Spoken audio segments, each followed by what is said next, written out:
Here's the sad reality of the fight sports world.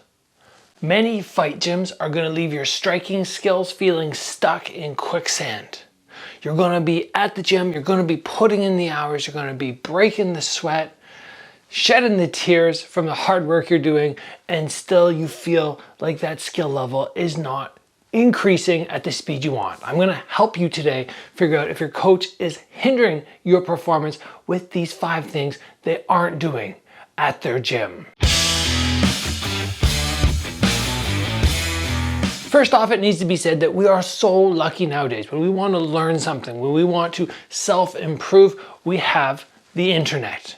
So even if you're at your gym and you're going, oh man, my coach isn't doing what I think he should be, I'm struggling, well, you're here and you're learning and you're able to improve your skill set on your own with a little assistance from me. Like the number of messages that I get weekly, people saying, Gabriel, you've popped my skill level. You give me so much more information and help than my own coach, who I see multiple times a week. It's amazing, right? And if you're looking to go that next level, you really want to get inside my mind and see how I won these belts, the drills I did, the intricate elements of the technique, the defense. Make sure you head over to Strike Ready Combat and grab my courses, because they're going to assist you so much more than this channel on its own can do.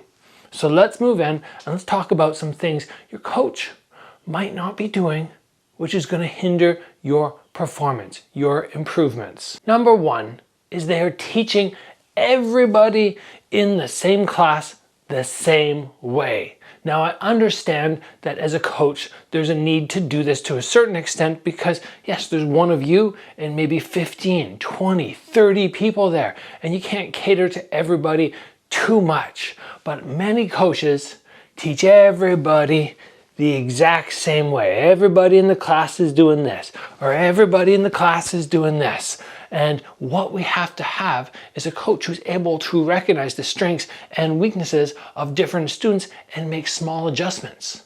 So when I come over to somebody or your coach comes over to you, they shouldn't be saying, no, your hook has to be thumb facing up. No, he'll come over and say, oh, why are you throwing your hook like this? He'll talk to you about the pros and cons and say, oh, okay, well, this is acceptable for you, but maybe not for everybody. And this goes to each individual technique, each individual stance, so many styles of defense. You have to have a coach who's willing to put in that extra. It's really only like 30 seconds. They come over in the middle of the class, they look at you, they do 30 seconds of, oh, blah, blah, blah, blah, and that's something. If they're not doing that and they're not catering to you as an individual, they teach everybody in the class the exact same way, that is going to stall or hinder your performance in the striking world by so much. The next thing which can greatly affect you is your coach is not constantly learning. They aren't improving. What does this mean? Well, let's say we have a coach who years and years and years ago fought. And they had a really high guard kickboxing style, and they're still doing that, and they've never evolved to the fact that, okay, nowadays MMA is very popular. And if a lot of people are going to be competing in 4-ounce gloves, only having this guard is terrible. We need to learn how to elongate the hands, move the feet more, move the head. If they are not evolving with the times, they are not looking at best fighters from Thailand, see how they're adding in spinning techniques, how they're adding in fancy things like the kick to the punch, like Tao and Chai. If they're not doing this and they are not learning themselves and then coming and relaying that to you, you are not getting all you should from your coach. And in the past, I had a great coach, a long time ago, when I was, a teenager, who would learn a little bit of the Dutch style. He would teach us some Dutch style. Then he'd go to Thailand. He'd come back. He'd teach us a little bit of the Thai style. And then he would add in some karate stylistic kicks as well. Always learning and always adding to my arsenal and what I understand about fight sports. If you have been at the same gym and you're doing the same thing, being taught the same stuff time and time again, I don't like that. Now, you are going to constantly be hindered in how quickly you can improve, offensively even, if your coach is not only teaching you defense, but more importantly, having you drill defense. If they're not having you drill defensively, doing drills where you're working strictly on how do I block kicks? How do I catch kicks? How do I stop people from kneeing me? How do I deal with punches? If there's not a section, at least weekly, within classes where you're doing that, you're going to hinder in so many ways your offensive abilities because you are not going to be stepping forward. You're going to be very gun shy if you don't have your defense on point. It's basically like, okay, if I go driving in a car, but I haven't learned how to brake yet, how to be a defensive driver, I'm going to be more dangerous on the road for everybody else. And I'm going to be more nervous myself because I don't know how to slow down. I don't know how to brake. I don't know how to avoid people. You have to have that ability to do that defensive work to improve your offense so you're willing to step in and engage because you know, yes, I can do this. I don't care if I step in and have a shot thrown at me, I can still block it.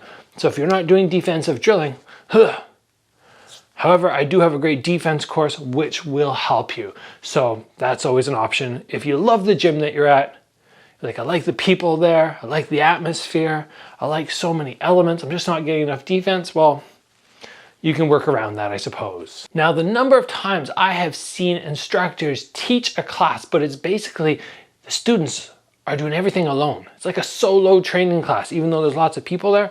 That's terrible. That is absolutely not going to benefit you. What do I mean by this? Well, if you start off class and let's say you do a bunch of push-ups and sit-ups and jumping jacks, that's your circuit. That's all by yourself. And then you get up and you do some skipping, all by yourself. And you get up and you do some shadow boxing, once again, all by yourself. Then you head to the bag, all by yourself.